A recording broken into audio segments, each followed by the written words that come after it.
मुरारेः पुलकभूषणमाशयन्ति भृङ्गाङ्गनेव मुकुलाभरणं तमालम्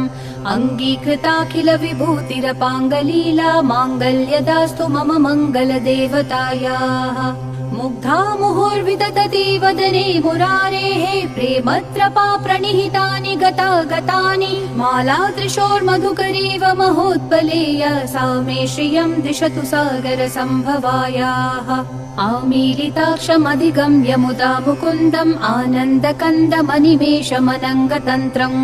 आकेकरस्थितकनीनिकपक्ष्मनेत्रम् भूत्यै भवेन्मम भुजङ्गशयाङ्गनायाः बाह्वन्तरे मधुजितश्रितकौस्तुभेय हारावलीव हरिनीलमयी विभाति कामप्रदा भगवतोऽपि कटाक्षमाला कल्याणमावहतु मे कमलालयायाः कालाम्बुतालि ललितोरसिकैटभारेः धाराधरे स्फुरति या तडिदङ्गनेव मातुः समस्त जगतां महनीयमूर्तिः भद्राणि मे दिशतु भार्गवनन्दनायाः प्राप्तं पदं प्रथमतः खलु यत्प्रभावात् माङ्गल्यभाजि मधुमाथिनि मन्मथेन मय्यापते तदिह मन्थरमीक्षणार्थं मन्दालसं च मकरालय कन्यकायाः विश्वामरेन्द्रपदविभ्रमदानदक्षम् आनन्दहेतुरतिकं मुरविद्विषोऽपि ईशन्निषीदतु मयि क्षणमीक्षणार्थम् इन्दीवरोदर सहोदरमिन्दिरायाः इष्टाविशिष्टमतयोऽपि ययात्रयार्त्रदृष्ट्या त्रिविष्टपपदं सुलभं लभन्ते दृष्टिप्रहृष्टकमलोदर दीप्तिरिष्टां पुष्टिं कृशिष्ट मम पुष्करविष्टरायाः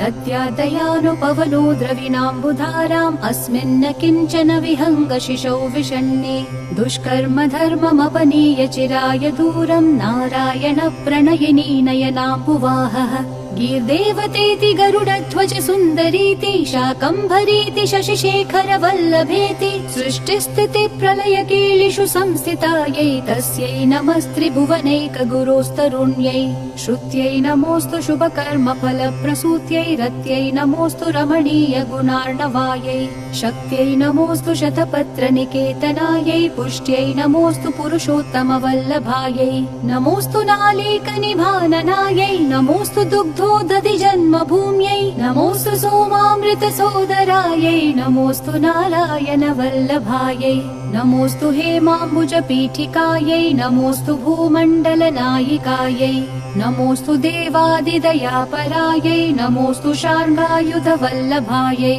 नमोऽस्तु देव्यै भृगुनन्दनायै नमोऽस्तु विष्णोरुरसि स्थितायै नमोऽस्तु लक्ष्म्यै कमलालयायै नमोऽस्तु दामोदर वल्लभायै नमोऽस्तु कान्त्यै कमलेक्षणायै नमोऽस्तु भूत्यै भुवनप्रसूत्यै नमोऽस्तु देवादिभिरर्चितायै नमोऽस्तु नन्दात्मज वल्लभायै सम्पत्कराणि सकलेन्द्रियनन्दनानि साम्राज्यदान विभवानि सरोरुहाक्षि त्वद्वन्दनानि दुरितोद्धरनोद्यतानि मामेव मातरनिशं कलयन्तु मान्ये यत्कटाक्ष समुपासना विधिः सेवकस्य सकलार्थसम्पदः सन्तनोति वचनाङ्गमानसैः त्वां मुरारि हृदयेश्वरीं भजे सरसिजनिलये सरोजहस्ते धवलतमांशुकगन्धमाल्यशोभे भगवति हरिवल्लभे मनोगे त्रिभुवनभूतिकरी प्रसीद मह्यम् दिग्हस्तिभिः कनककुम्भमुखाव्रसिष्टस्वर्वाहिनी विमलचारुजलप्लुताङ्गीम् प्रातर्नमामि जगतां जननीम् अशेषलोकाधिनाथ गृहिणीम् अमृताब्धिपुत्रीम् कमले कमलाक्षवल्लभे त्वं करुणापूरतरङ्गितैरपाङ्गैः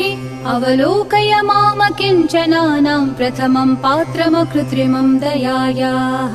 स्तुवन्ति ये स्तुतिभिरमीभिरन्वहं त्रयीमयीं त्रिभुवनमातरं रमाम् गुणाधिका गुरुतर भाग्यभागिनो भवन्ति ते भुवि बुधभाविताशयाः